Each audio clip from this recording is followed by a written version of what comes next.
학생들이 직접 세특을 쓰다가 생기부 전체의 신뢰가 깨지는 경우를 정말 많이 봐왔습니다. 오늘은 90% 이상 학생들이 흔히 저지르는 생기부 실수 탑3 유형을 실제 예시와 함께 어떻게 고치면 되는지도 알려드릴게요.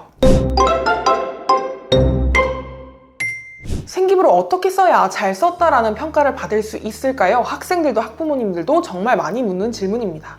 열심히 활동도 하고 세특도 빼곡히 채워 넣었는데 왜 어떤 생기부는 대학에 떨어지고 어떤 생기부는 붙을 수 있는 것일까요? 그 이유는 단어 하나, 표현 방식 하나가 생기부 전체의 신뢰도를 떨어뜨릴 수도 있기 때문입니다.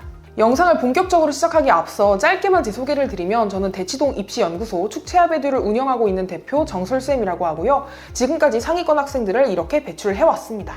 첫 번째 실수입니다. 학생 시점으로 작성된 생기부. 학생이 썼다고 오해받으면 끝입니다. 생기부는요, 교사가 학생을 관찰해서 쓰는 공식적인 문서입니다. 그런데 표현 안에 학생의 시선이 들어가면 어떻게 될까요? 대학은 바로 의심을 하게 되겠죠. 생기부 전체의 신뢰도가 급격히 감소하게 됩니다. 따라서 이런 표현들은 지양해주세요. 모모라고 생각함, 모모를 깨달음, 모모를 배움, 모모를 느낌. 이런 표현 대신에 모모 한다는 소감을 밝힘, 모모라는 의견을 밝힘, 모모에 대한 인식을 드러냄, 느꼈다, 배웠다 대신에 그런 반응을 보였다라는 식으로, 즉 교사의 객관적인 시각이 담긴 그런 관찰자의 표현으로 바꿔주셔야 합니다. 두 번째 실수입니다. 설명만 있고 나는 없는 생기부.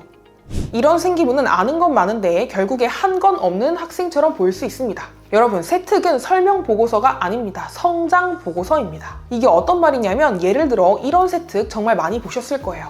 탄수화물은 단당류, 이당류, 다당류로 분류되며 생물의 에너지원으로 사용된다는 내용을 학습함. 여러분, 이런 세특은 단순한 지식 정리입니다. 이런 세특은 글자 수 채우기에 불과하다는 것입니다. 대학은 이런 세특을 봤을 때 궁금해합니다. 그래서 이걸로 뭘 어떻게 했다는 거야?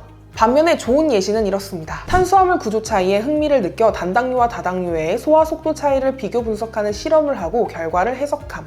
구체적으로 어떤 실험을 설계했고 어떤 결과를 얻었는데 그것을 내가 어떤 해석을 했는지까지 적어줘야 100점짜리 세특이라고 볼 수 있습니다. 내가 한 행동과 그 이유 그리고 그 결과까지 정확하게 구체적으로 기술을 해줘야지 실제 역량이 드러난다는 점 꼭 유념하시길 바랍니다. 이 학생은 성실하다, 사고력이 뛰어나다, 이런 말들 듣기에는 좋아 보입니다.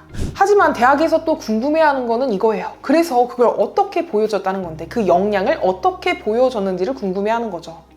생기부에 이렇게만 기술돼 있으면 안 됩니다. 논리적 사고력과 문제 해결력이 뛰어남, 안 되고요. 좋은 예시는 이렇게 쓰셔야 합니다. 칭찬 후에는 반드시 이를 뒷받침해주는 근거를 적어줘야 돼요. 예를 들어 볼게요. 논리적 사고력과 문제 해결력이 뛰어남. 용액의 농도 계산 활동에서 친구들의 여러 풀이 방식을 분석하고 오차가 적은 계산법을 제안하며 학급 발표를 이끌었음. 이것처럼 칭찬, 활동, 결과로 이어져야만이 진짜 설득력 있는 세특이 될 수 있습니다.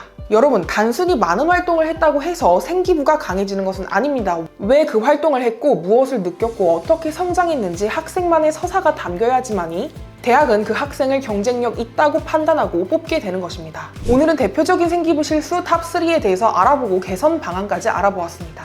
도움되셨다면 구독과 좋아요 부탁드리고요. 생기부 작성법에 대해서 더 자세히 알고 싶은 학생들은 제 채널에 있는 공식 강의 10강을 참고하시기 바랍니다. 감사합니다.